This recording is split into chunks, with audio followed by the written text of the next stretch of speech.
joining me. I hope you're having a good day. We are continuing on our series through Ultimate General Civil War. We just finished the Battle of Shiloh, and now we are moving on to the Gaines Mill campaign, or the Peninsula campaign. But first, before we do that, we have 3 side missions, which were actually part of Jackson's Valley campaign. We had the Battle of First Winchester, Cross Keys, and Port Republic to play before we move on to, of course, Gaines Mill. But we also have to reorganize and bulk up our army again, so we're going to go ahead and do that really quick. Like I said, these first units in each corps we're going to go ahead and make completely veteran, but first, yeah, we did allocate our points last episode. So they did actually receive their 2nd star, this group did at least, and which we will be able to choose from assault course, firearms course, or marksman training. For my elite units, the units I expect to be 3 stars by the end of the game, I typically try to go with marksman training. Even though it takes them longer to reload, I believe the accuracy is much more important. That way they can actually end up doing much more damage to the enemy with each volley. Especially seeing as I consider my elite units, which would be the first unit in every division, to be the ones that sort of are only going to be sort of there to break the enemy. Everybody else I usually will give the firearms course to. Assault course, I sometimes go with if like the 4th. It's usually when you fill out the entire division. I'll usually have about 4 infantry brigades in each division, and the 4th infantry brigade in each division, if it received the 2nd star, I usually give the assault course. But for the elite unit in each division, definitely I always go with marksman training. So there we go, and we're going to go ahead and replace them all with veterans. We did lose our 2nd division commander.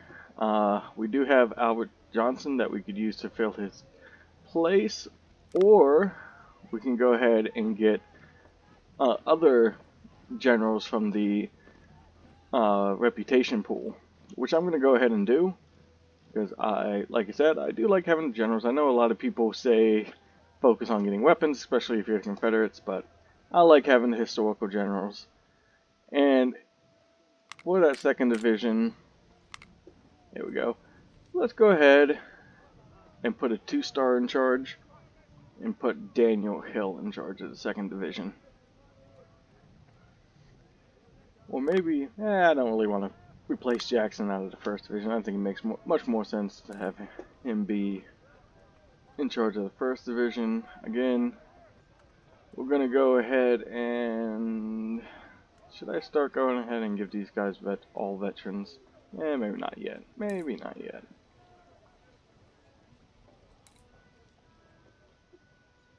We'll see how the next few battles go before.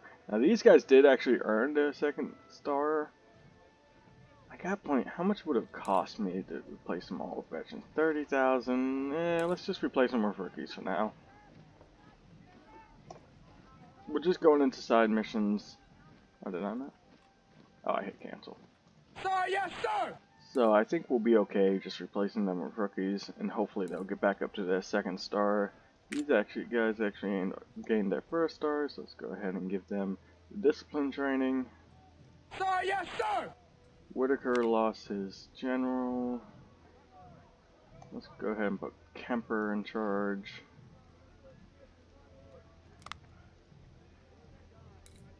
Crocker gained his 1st star.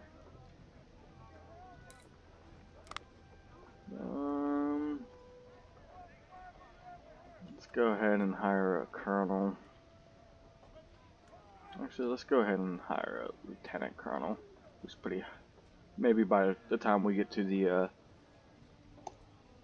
3rd star, or by the time we finish all 3 side missions, hopefully he'll be yes, maybe a full colonel by then. We did get Forrest's cavalry. We are going to go ahead and replace the sawed-offs right away. Do we want to keep them skirmish cavalry? What do we have? No, they're skirmish cavalry, so we might as well keep them.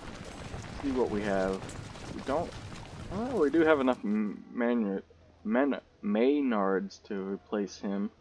Let's go ahead and buy those. Give him a good weapon right away. We have 4 Tredigers. Keep him veteran. Go ahead and buy all 4. And we can go ahead and, because he got his first star. Cabell got his second star. And for the second star we have tactical training, which gives you more rotation speed, cover, and stealth. Gunnery, firearms plus reloading time, and shooting training. Sorry, firearms and accuracy.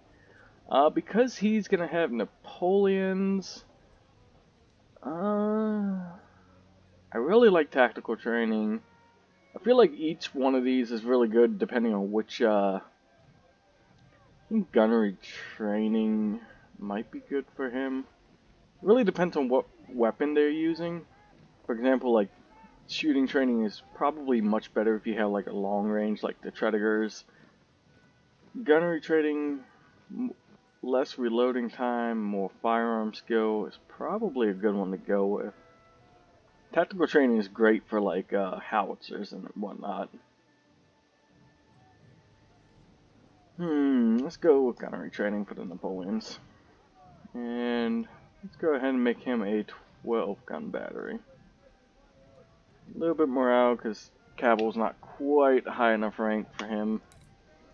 And let's go ahead. We did lose Stewart. He was just injured.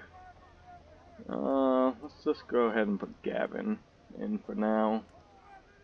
Get these guys back up to, what did we have it at? 500? Do we have enough to get them up to 500?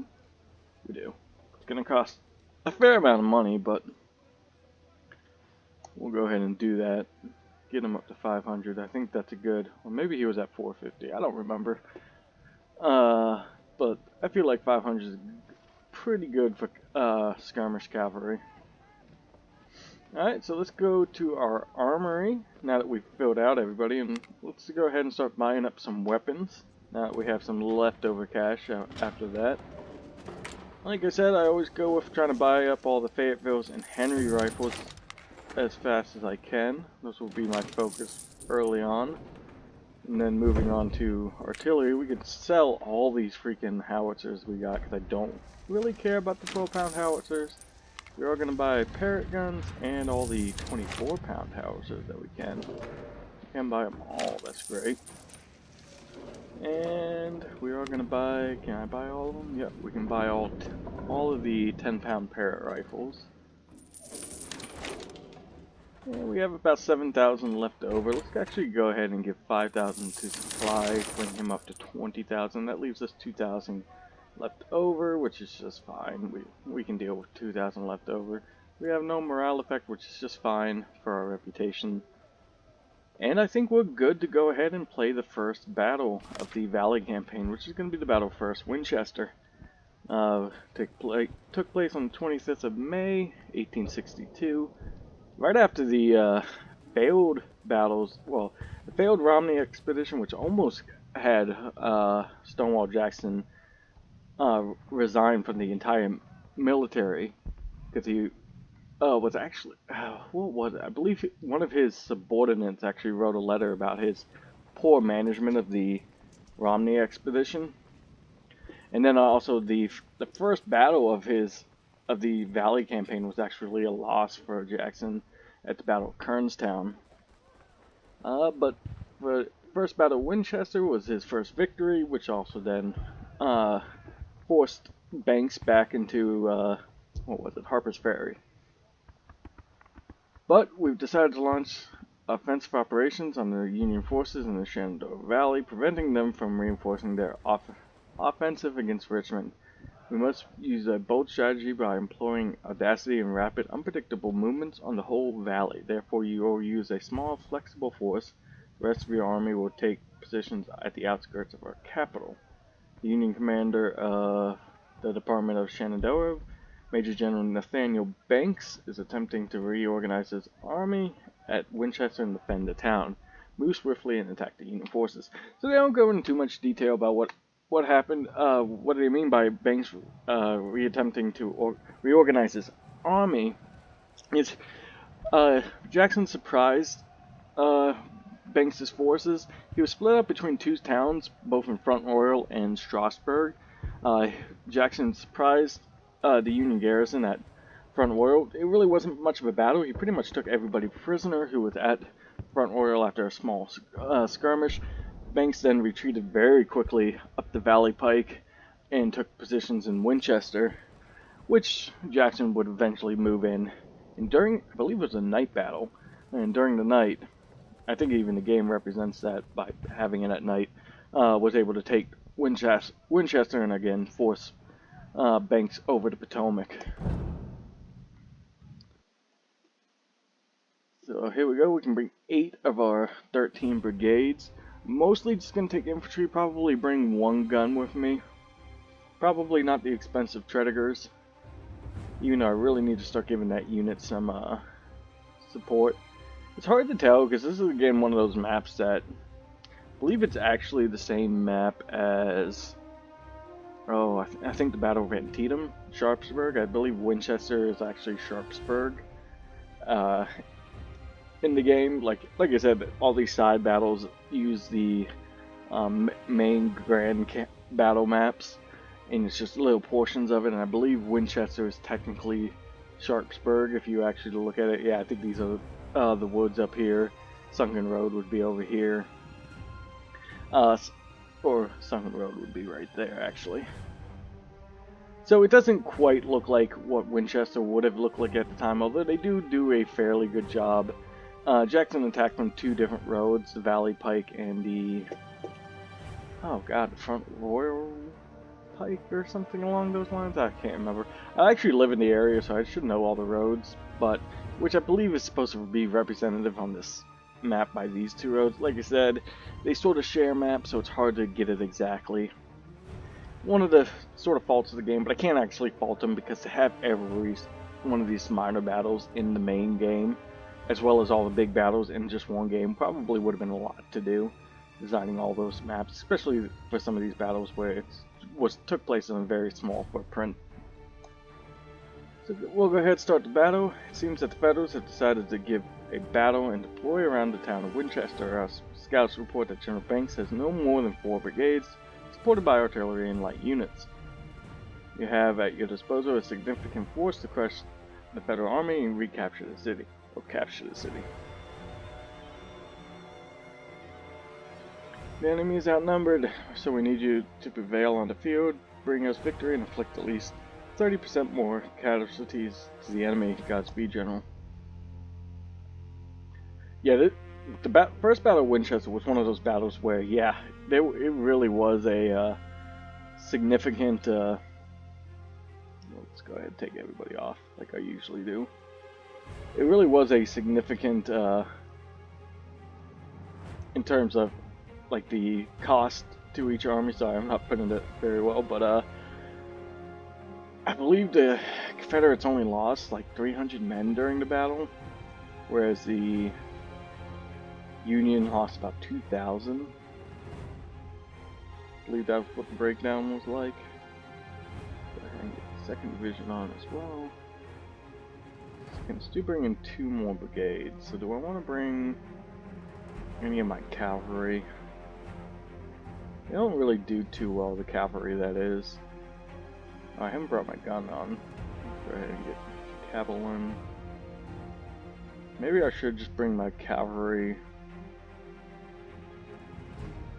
Yeah, let's go ahead and bring my weakest unit, or the least experienced. Just to give me a little bit more fire support. Now, I tend to try and flank the enemy in this battle. That sort of opening thing had you attacking from the side. I actually try and flank down through and then fight through the city. Trying to avoid these areas because they're pretty well entrenched into these woods. So this is sort of what I do here. Just sort of flank all my forces up through this way.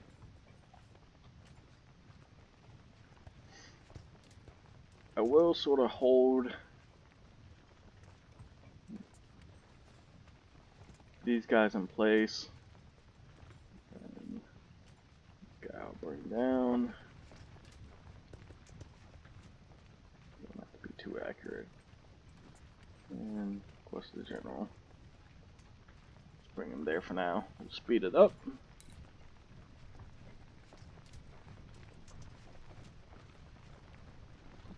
I guess I didn't move him. I don't want him to get left behind.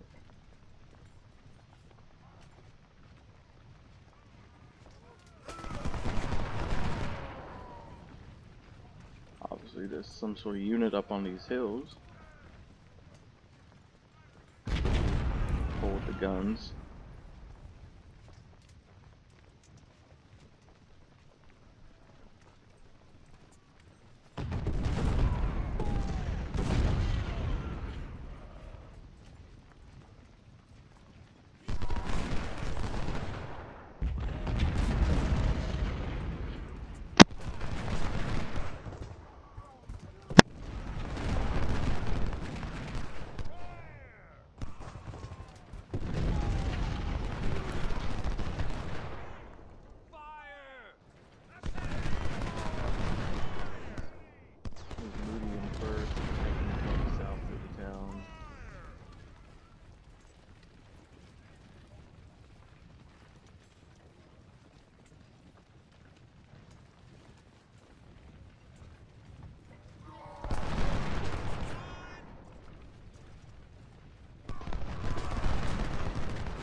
Go ahead and start moving the Dark Angels in as well.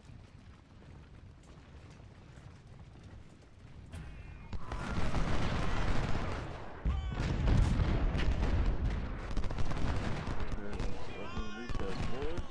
I actually forgot all about that.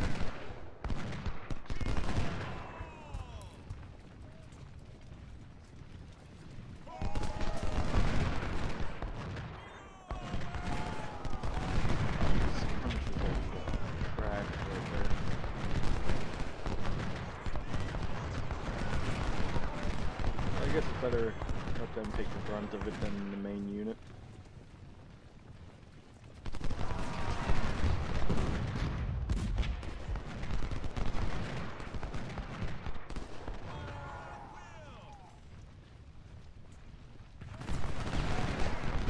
Oh, look at that. That would have been a perfect time to have some cavalry. Oh, Rowlett is dead. That's unfortunate. I hate this.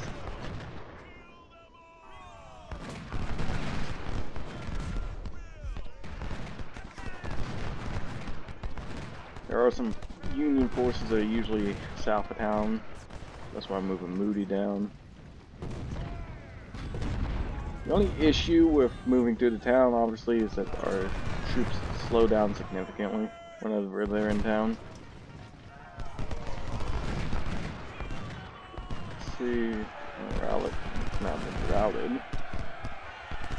That's not too big of a deal. Let's see if I can actually capture these supplies with just some skirmishers.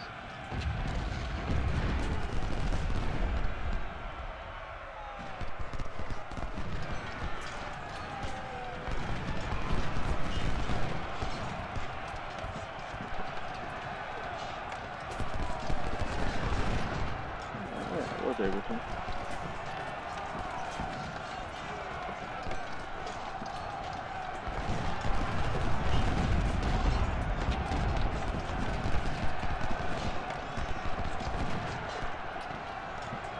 Second division got charged, but the first is sort of gently moving through town. Why are they Dark Angels being seen?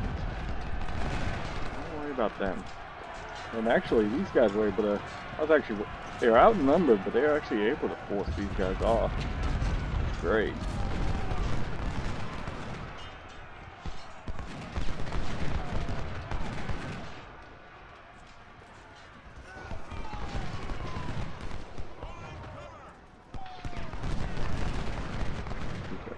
Get these guys up in the woods, get them some cover.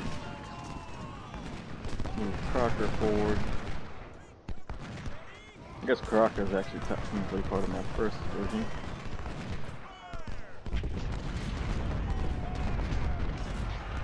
Oh no, he's second division, sorry, first forward. Never mind.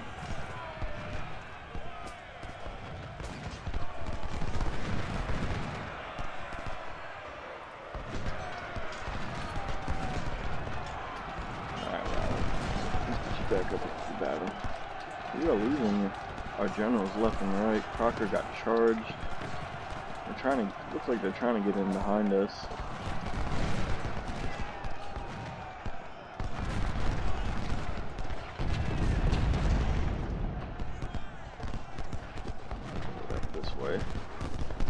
Shoot into their flanks.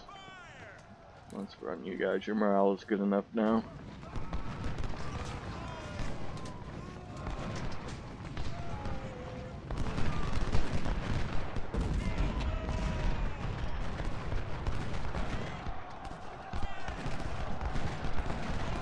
And move the Dark Angels forward. Temper, you get moving forward as well.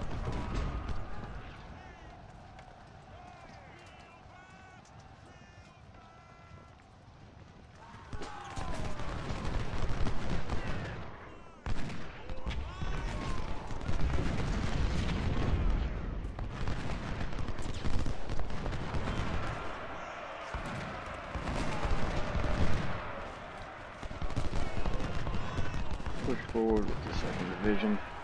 Try and clear out those woods. I believe because the columns I believe was the ones I got to run.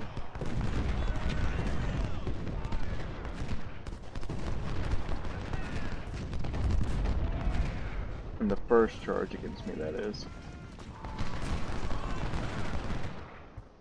You just go right there, you guys hold still.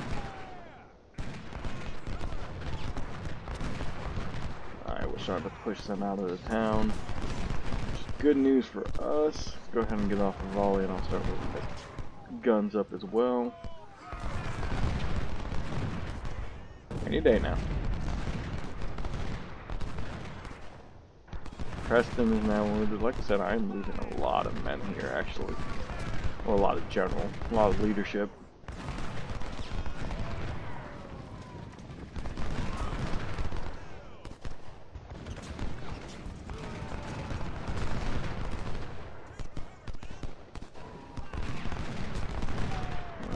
Inflicted 10%.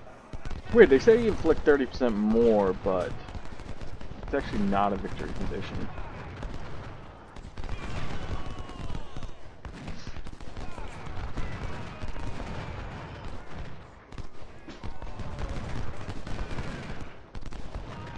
Oh, we took out an entire gun battery, which was good.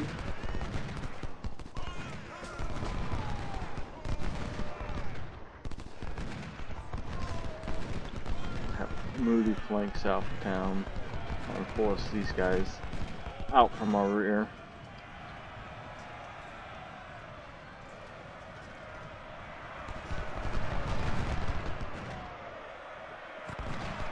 Second division is taking some casualties.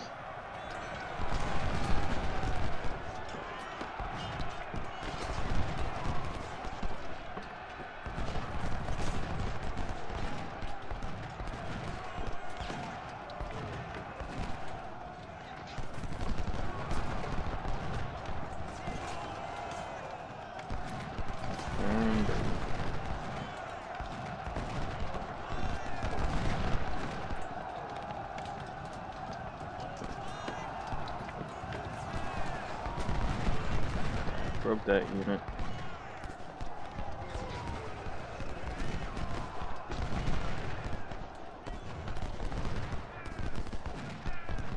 Alright, we're taking Winchester now, we just gotta hold it for 40 minutes.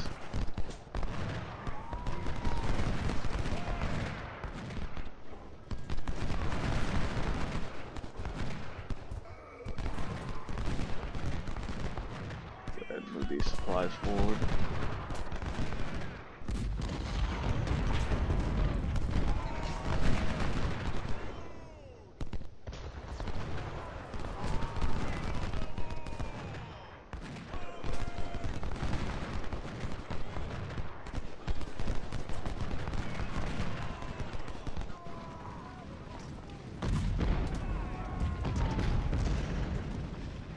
Go ahead and reattach these skirmishers. I don't think I really need them out there anymore. Not to mention their home units definitely need their troops.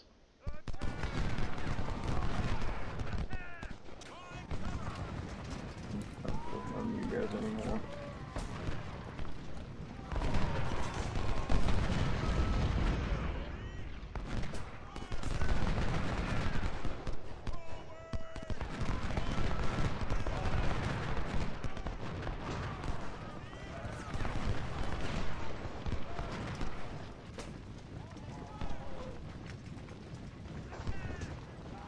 Push them the rest of the way out of town.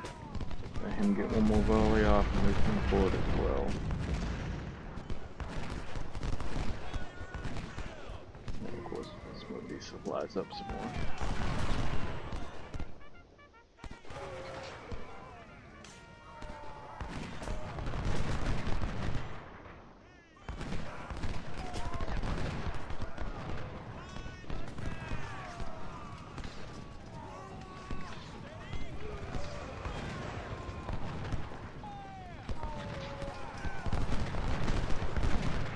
The whole point is to try and keep them from getting too much cover, but there is these woods on the other side too.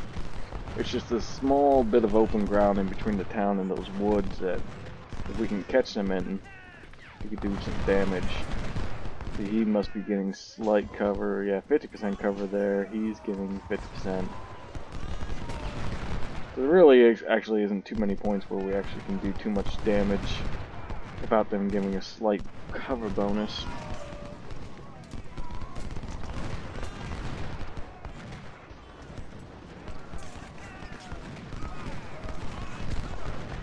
But we might be able to get a flanking bonus if we can get Moody up into the woods as well on their rear.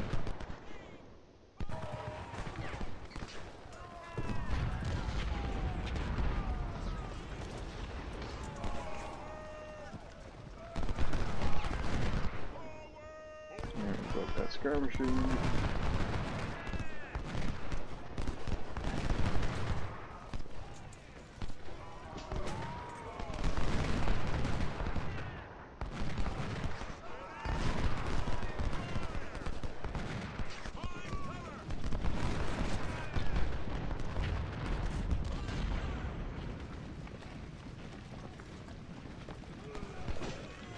Yeah, 6 minutes before we could technically finish the fight.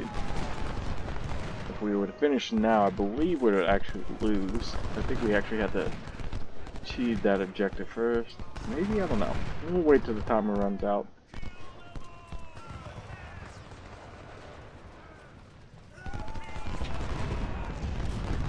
Our 2nd Division really took the brunt of the battle here. And that's why you don't actually attack this way. You always want to try and flank up through these hills.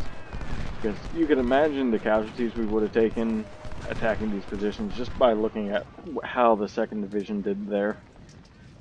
Alright, so it says captured Winchester. Let's go ahead and end this before we take any more casualties. So, there we go. Victory at Winchester. We only slightly outnumbered them, actually. Only by 1,000 men. They did take slightly more casualties than we did. Of course, we were able to do everything. They actually... Oh, yeah. Collis actually did kill the most men. They actually did fairly well against that 2nd Division because they were held up in those woods.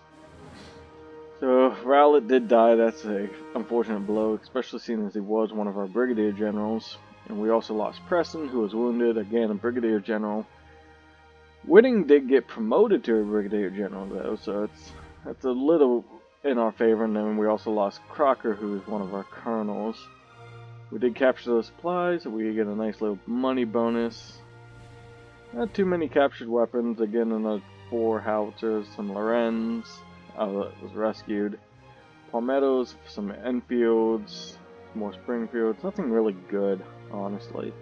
But we did rescue quite a bit of our weaponry, which is always good for the Confederates, seeing as we struggle to buy weapons. Got the Homeland Defense Cross. 114 prisoners exchanged. One more career point, which I did say I wanted to put it all towards army organization, didn't I? I think that's what I wanted to do. I don't know, it's been a few days since I last played. I took a bit of a break. Yes, I think army organization will be the way to go. Putting all 3 points into army organization. Because we do want to start filling up the 2nd division here as quickly as possible. So we might want to look at that rather than buying more weaponry for our armory. So let's go ahead and... So that gives us 2,000. Allows us to bring our armies up to 2,000, which we're going to do.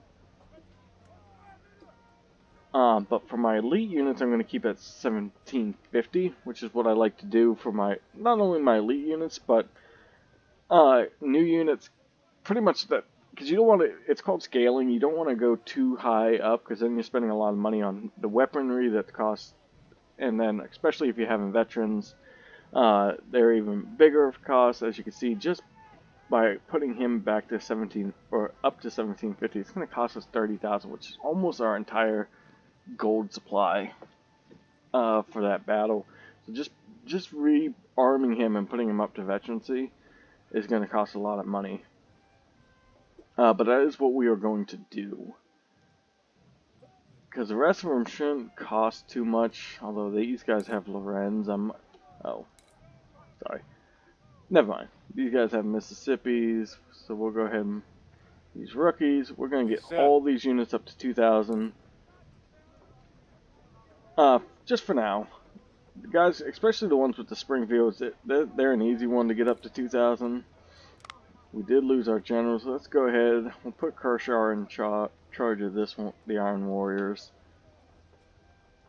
Get all these guys up to 2,000 men. Even though it's going to cost us some money, especially these ones that actually have rifles. I don't want to use my 2 stars just yet for this, but what I'll do, I'll go ahead and take early off. Put Beauregard in charge of the 3rd Division. That would at least give us one more 1-star general. Yes, and sir. As much as I hate to do it, wonder if I should do the same thing with Jackson. No, because I'm going to need somebody in charge of 2nd Corps when I get there, so... These guys should all be free. Oh, he has Mississippi, so he won't be free. Which makes me feel like I should probably give him Springfields for now. And then, of course, we are going to have to hire... Go ahead and hire another lieutenant colonel. Actually, let's go ahead and do a low-ranking colonel, just because 2,000 men might be a little too much for a lieutenant colonel to handle. And we'll give him rookies as well. That refills all of our units. Go ahead and... I think he lost 1 man, yeah. That gives us 22,000. Oh wait, we didn't fill up early. Give him... There we go. He has 2,000 men. So Dark Angels are the elite unit, so they won't have quite that many men. And that will fill up everything for this corps. Now I could start building out my 2nd Corps, but I'm going to wait until the Battle of Gaines Mill to even attempt to start filling out my 2nd Corps. Wait until these battles are fought and just try and use everything I have left over, including all the weaponry and everything like that, to fill out the 2nd Corps. They're not going to fight too much in that battle anyway. It's going to be more Malvern Hill that we're going to use the 2nd Corps. But for now, I believe that's going to be it. Yeah, I did allocate that. So the next point would give us, 5 brigades per division. I believe the next one will give me 4 divisions for the corps. So that's why I'm not going to start filling out my 2nd brigade just yet. Just because I am going to end up having another division if I'm not mistaken. But I might just leave it at 3 divisions and start filling out the 2nd Corps. We'll see, because the 2nd Corps does play an important role in Gaines Mill, because they actually will come in on the rear of the army. So if we were to actually look at it, they're sort of a flanking force, so yeah, the flank right force, they're going to be able to take the rear hill that we're going to have to take here at Gaines Mill, whereas the frontal attack is going to be responsible for taking 2 positions, if I'm not mistaken, here at Gaines Mill. So yeah, we might just leave it at 3 divisions for the first quarter, so we can have more troops going towards that second hill. But we'll see, because it's really one of those things. It depends on how important it is. If you can actually break the Union from those first 2 positions early on in the battle for Gaines Mill, then you're going to have more forces at that second hill, which is why you would want more forces coming in for that rear attack. But if you don't break the Union soon enough, then there's really nobody back at that second hill. It'll be a small force to have to take down, but nothing major. So it's like, yeah, it's like a give and take, honestly, for that battling out for that second hill. It really depends on. I think the best way to go about it would be to keep the 3 divisions with the 5 brigades in the first division. I mean, in the first corps, and then just fill out as much as the second corps as possible. I think that's how I'm going to do it. But that's enough rambling. Sorry about that. Hope you guys did enjoy this episode. And next mission, we'll go on to the Battle of Cross Keys, the second major battle of the Valley campaign. So, appreciate you all for watching, and have a good one.